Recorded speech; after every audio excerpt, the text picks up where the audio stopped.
जब वो छोटा था तो माँ ने हर बार काम छोड़कर उसे संभाला, लेकिन जब माँ बूढ़ी हुई तो बेटे ने उसे छोड़ दिया। कभी सोचा है माँ तो तब भी मुस्कुराती है जब बेटा उसे भूल जाता है। तो नमस्कार दोस्तों, मैं हूँ आप सभी का अपना समीर बघेल और आप सभी का स्वागत है मेरे YouTube चैनल हौसलों की उड़ान में। कभी कभी जिंदगी हमें बहुत कुछ सिखाती है, पर सबसे बड़ी सीख अक्सर माँ ही देती है। ये कहानी है समीर की, एक बेटे की जिसने सब कुछ पाया लेकिन वो भूल गया किसके कारण पाया। समीर जो है शहर में बड़ा बिजनेसमैन बन गया था। कार, बंगला, शोहरत सब कुछ था, बस माँ दूर गाँव में अकेली रह गई थी। माँ रोज फोन करती पर समीर कहता माँ बहुत बिजी हूँ, बाद में बात करता हूँ। माँ बस मुस्कुरा कर कहती ठीक है बेटा, अपना ध्यान रखना। एक दिन समीर को खबर मिली कि माँ बहुत ही बीमार है। वो तुरंत गांव पहुंचा, पर माँ उसे देखकर बस मुस्कुरा दी। कमजोर थी पर आंखों में वही ममता थी। समीर बोला माँ मैं आपको शहर ले चलता हूँ, डॉक्टर दिखाऊंगा। माँ बोली नहीं बेटा, अब बस एक बात याद रखना।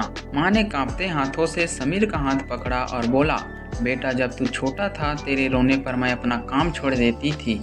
अब जब तू बड़ा हुआ तो अपने काम के लिए मुझे ही छोड़ दिया।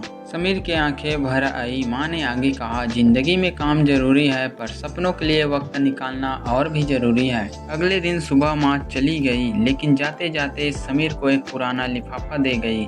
उसमें एक चिट्ठी थी, जब कभी भी तू अकेला महसूस करे तो उस वक्त किसी अपने को गले लगा लेना, क्योंकि पैसा आवाज नहीं देता पर माँ की दुआ हमेशा साथ होती है। समीर उस दिन पहली बार टूटा, पर उसी दिन समझा सफलता का मतलब सिर्फ कमाई नहीं, रिश्ते निभाना भी जरूरी होता है।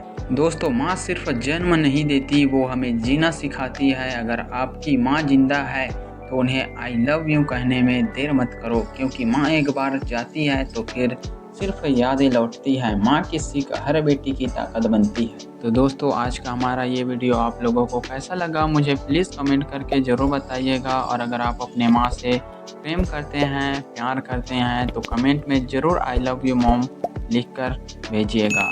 तो दोस्तों, मिलते हैं हम इसी तरह के नए कहानी लेकर के। तब तक के लिए थैंक यू, टेक केयर।